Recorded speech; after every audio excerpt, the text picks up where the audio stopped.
Hi there, in this video and the next one, we're going to look at some of the shortcuts that aren't big enough to have their own videos. So I'm going to kind of slam them all together.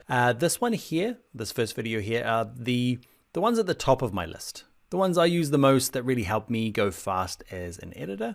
So the first one is something called ripple trim. It is your Q and W keys on your keyboard. So I'm going to start something in here like, it's weird. Sometimes I double click it and I find my in and out points. Okay, I use my audio kind of slider there and I find my in point. I set the I, I go along here and I set the O and then I drag it in.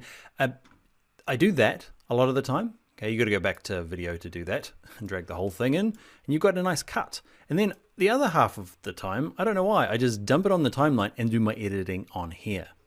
It's not better or worse, but they require different kind of techniques or at least different shortcuts to make this nice. Like, let's say the same thing in here. I like to make my audio nice and big so I can see close to where I get back a bit. And the Q key, look at that, just trims it up and ripple deletes it. Get to the end here and go W and it trims the end. Nice, huh? It's called ripple trim. That one there, when I learned that one, I don't know. I feel like I've saved a lot over my lifetime with that one because obviously the alternative is grab razor tool. Where are you? For the shortcut, get close, joop, joop, then delete, and then delete. Now there's nothing wrong with that. One thing that might speed it up if you still end up with the razor tool, ripple delete is if I select that and I want to have this come back in, okay, hold down the option and delete. Because if I just hit delete, it leaves a big hole. But if I hold down option key on a Mac, alt key on a PC and hit delete, hey, it ripple deletes as well. All right, so Q and W, those are really handy ones. Now the next one is not my favorite, but it has to go in here because it matches. It's right next to the Q and the W. Look, right next to him. Who's his buddy? It's E. He's down there too. So what does E do? I don't like it because it's a little bit problematic to you. So let's say you kind of did some rough cuts. You're like, actually, no, it needs to be a bit further out here. Okay, you can hit E. That's what I wanted to do. And I wanted to jump out from there to there. But you have to select this bit first, then click E, and it will jump out to wherever your playhead is. Okay, so yeah, you might like that. I don't know why I don't like it, but for it to work though, let's bring in this here.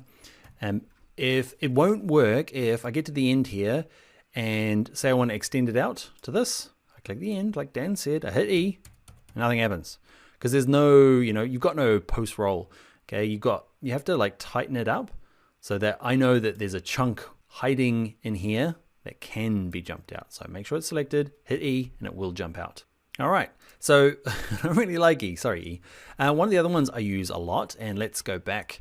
Okay, so Q and W are cool, but another one you just need, okay, is just to do a straight up cut. You're like, actually, I want to cut it, but not like ripple, delete everything and all that fancy stuff. I just want to cut it here, and then razor tool, slow, slow, click.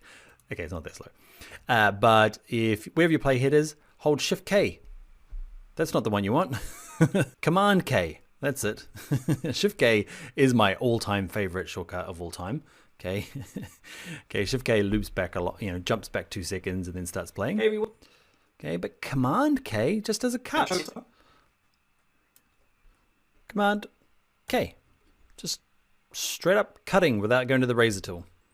One thing to go even further, because hey, we're here for advanced stuff. Let's delete these. Option delete, remember? Or Alt delete on a PC. I've got this other clip here.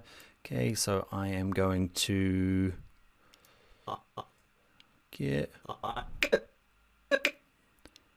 just after the flick. Just after the flick. Actually, use the flick on this one. Remember, hold Shift if you don't want it to jump. If you've turned on my little snapping feature. Just before the little flick. Again, I'm using my W.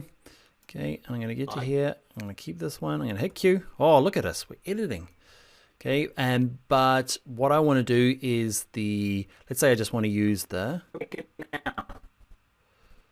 Command K. Okay, we'll do a cut. The problem with Command K is, let's have a look. Well, the extra thing for it is if I had some, say, B-roll over the top of this, and I now use my Command K for a cut, it's only doing the layer that's targeted over here. I can change it, so I'm going to undo, so there's no cut. I can say you are targeted, and then do my Command K. Okay, and that's fine. But if you want to do 2, you're like, oh, no, I'm going to switch it to this one, turn both of these on. Okay, what you can do as a little shortcut is just Shift Command K. Shift Command K does all the layers all in one, and you can kind of like trim quite a few tracks off at once, not worrying about the targeting. So for no good reason, Command Shift K, all you guys trimmed off. All right, those are my favorites. Those are my daily driver shortcuts. If you remember nothing else, QW, Command K for a cut, and Shift K to jump back along 2 seconds. In the future. Let's go make it now. There we go. Let's get on to the next video where we do a lot of shortcuts all together in one big giant video.